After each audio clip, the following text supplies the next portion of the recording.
نحمده ونصلي على رسوله الكريم، أما بعد، فأعوذ بالله من الشيطان الرجيم. بسم الله الرحمن الرحيم. وقال الله تبارك وتعالى في قرآن المجيد والفرقان الحميد: وما أتاكم الرسول فخذوه وما نهاكم عنه فانتهوا. وقال الله تعالى في موضع آخر: لقد كان لكم في رسول الله أسوة حسنة. قال رسول الله صلى الله عليه وسلم: كل أمتي يدخلون الجنة إلا من أبى. قالوا: يا رسول الله صلى الله عليه وسلم ومن يأبى؟ قال: من أطاعني دخل الجنة ومن عصاني فقد أبى. وقال رسول الله صلى الله عليه وآله وسلم: ما أمرتكم به فخذوه وما نهيتكم عنه فانتهوا، أو كما قال عليه الصلاة والسلام. زما خو قدرمندو او عزتمندو مسلمانانو ورونو، لکه څرنګه چې په انسان باندې د الله جل جلاله د احکاماتو اطاعت او تابعداري لازمه ده، نو دغه شان په د باندې د رسول الله صلی الله علیه وسلم او اتباع او تابعداري هم لازمه ده. دغه وجه ده چې په قران کریم کې په مختلفو ځایونو کې د الله جل جلاله د اطاعت نه وروسته د رسول الله صلی الله علیه وسلم د اطاعت حکم مستقلا ذکر شوی دی. الله رب العزت فرمایي: یا ایها الذین آمنوا اطیعوا الله واطیعوا الرسول. د ایمان خاوندانو، تاسو حکم اومنئ د الله او حکم اومنئ د هغه د رسول. نو که چېرته صرف د الله جل جلاله اطاعت کافي وي، نو بیا به په دې دومره آیاتونو کې د اطیعوا الرسول مستقل ذکر نه کېدو. پس معلومه شوه چې په مؤمنانو باندې د رسول الله صلی الله علیه وسلم د اطاعت سره سره د الله جل جلاله د اطاعت سره سره د رسول الله صلی الله علیه وسلم اطاعت هم مستقلا فرض دی. بل ځکه الله جل جلاله د اتباع نه کوونکو او نافرمانی کوونکو د پر سخت وعید ذکر شوی دی. قرآن کریم کې الله رب العزت فرمایي: قل وتوه پیغمبر اطیعوا الله والرسول فان تولوا فان الله لا يحب الكافرين. ای پیغمبر دوی ته وایا تاسو حکم اومنئ د الله او د هغه د رسول، پس که چېرته تاسو مخ واړو نو بېشکه الله جل جلاله کافران نه خوښوي. بل ځای الله رب العزت فرمایي: ومن یعص الله ورسوله فقد ضل ضلالا مبینا. او څوک چې د الله او د هغه د رسول نافرماني وکړي نو بېشکه هغه ګمراه شو په ښکاره ګمراهۍ سره. بل ځای الله رب العزت فرمایي: وما آتاکم الرسول فخذوه وما نهاکم عنه فانتهوا. او رسول الله صلی الله علیه و وسلم چې څه تاسو ته درکوي هغه واخلئ، او د څه نه چې تاسو منع کوي هغې نه منع شئ. د نبی علیه الصلاة والسلام اطاعت د الله تعالی اطاعت دی.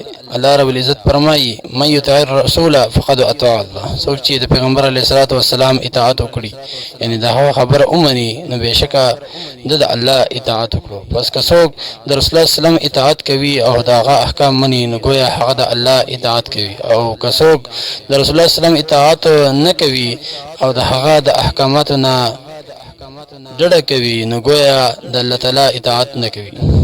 او د الله تعالی اطاعت نه کول ښکاره ګمراهي ده. ځکه رسول الله صلی الله علیه و وسلم هم د ځان نه خبرې نه کوي، بلکې دا هم ورته د الله د طرفه وحی شوي وي.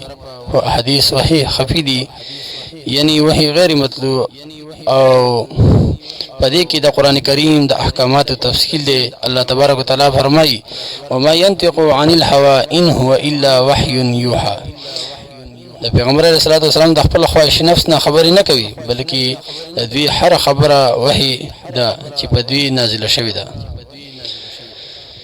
یو شاعر وایي: گفت او گفت الله بدو گرچه از حلقوم از عبدالله بدو. پیغمبر علیه الصلاة والسلام وینا د الله تعالی وینا ده، اگرچې د مرۍ یعنی د ژبې مبارکې د عبدالله یعنی د رسول الله صلی الله علیه وسلم نه راوتې وي.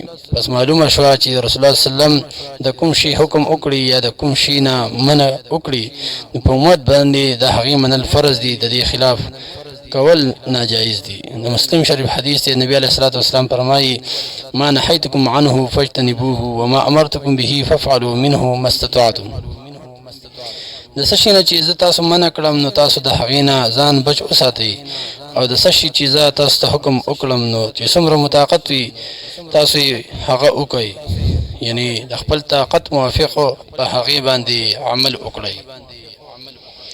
رسول الله صلی الله علیه وسلم اتباع کول، د هغوی په سنت باندې عمل کول، د ژوند په هره مرحله کې د هغوی په نقش قدم باندې تلل د انسان دپاره د سعادت او د کامیابۍ ذریعه ده، چونکې د نبي علیه الصلاة والسلام د اتباع او اطاعت دپاره بېشماره فواید بیان شوي دي، خو زه به درته صرف یو څو غټ فواید بیان کړم. کوم کس چې په اقوالو او اعمالو او اخلاقو کې د رسول الله صلی الله علیه وسلم اتباع کوي، داسې کس سره الله رب العزت محبت کوي او د الله جل جلاله محبوب جوړیږي. الله تبارک وتعالی فرمایي: قل ان کنتم تحبون الله فاتبعوني يحببكم الله ويغفر لكم ذنوبكم والله غفور رحیم. ای پیغمبره ته خلقو ته ووایه که چېرته تاسو د الله تعالی سره په رښتیا محبت کوئ او د دې محبت په وجه دا هم غواړئ چې الله جل جلاله هم ستاسو سره محبت وکړي، نو دې مقصد حاصلول لپاره تاسو زما تابعداري وکړئ، نو الله به ستاسو سره محبت وکړي او تاسو ته به ستاسو ګناهونه معاف کړي او الله تعالی بخونکی او مهربانه دی. دې آیت نه دا خبره هم معلومه شوه چې کوم کس د الله جل جلاله د محبت دعوه کوي، نو د هغه دپاره دا واجب او ضروري ده چې دی به د رسول الله صلی الله علیه وسلم اتباع کوي، ځکه چې نبي علیه الصلاة والسلام اتباع نه بغیر د الله تعالی د محبت دعوه کول باطل او دروغ دي. حافظ ابن کثیر رحمت الله علیه هم د دې آیت لاندې لیکلی دي: د آیات کریمه د هر هغه چا خلاف حجت دی چې د الله تعالی د محبت دعوه خو کوي لیکن د رسول الله صلی الله علیه وسلم په طریقه او سنتو باندې عمل نه کوي، نو داسې کس په حقیقت کې په خپله دعوه کې تر هغې وخته پورې دروغجن دی تر څو پورې چې دی په ټولو اقوالو او افعالو او احوالو کې د شریعت محمدي او دین نبوي پیروي ونه کړي.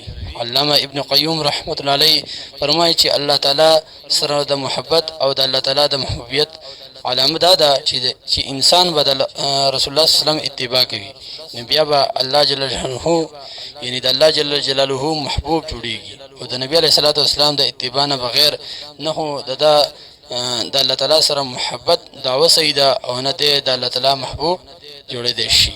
جنید بغدادي رحمت الله علیه فرمایي: الله رب العزت ته هیڅ څوک نشي رسېدلی مګر د الله تعالی د دین په واسطه به ورته وررسي، او الله پاک ته د رسېدلو لاره د پیغمبر علیه الصلاة والسلام اتباع او پیروي کول دي.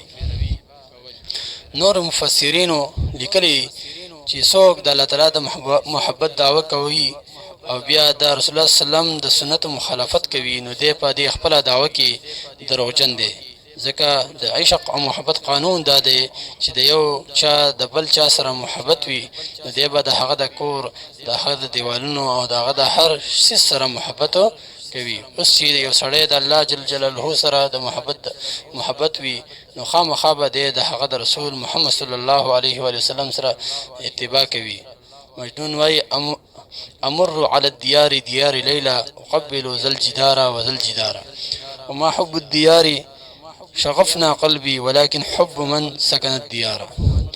زه د لیلا په ښار او کورونو تیریږم، نو دا یو دیوال او هغه دیوال ښکلومه، د دې ښار محبت زما زړه عشق کړی نه دی، لیکن زه چې دا کار کوم نو د دې هغې چا د محبت په وجه یې کومه چې په دې ښار او کلو کې اوسیږي، یعنی د لیلا د محبت په وجه دا کار کوم. مفسرین لیکلي چې د رسول الله صلی الله علیه وسلم په زمانه کې یو قوم د الله جل جلاله محبت دعوه وکړه، نو الله رب العزت دا آیات نازل کړو: قل ان کنتم تحبون الله.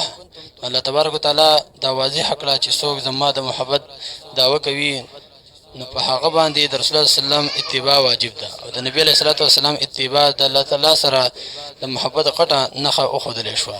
بیا د نبی علیه الصلاة والسلام اتباع خود به خود د الله تعالی د محبت د بنده سره واجبوي.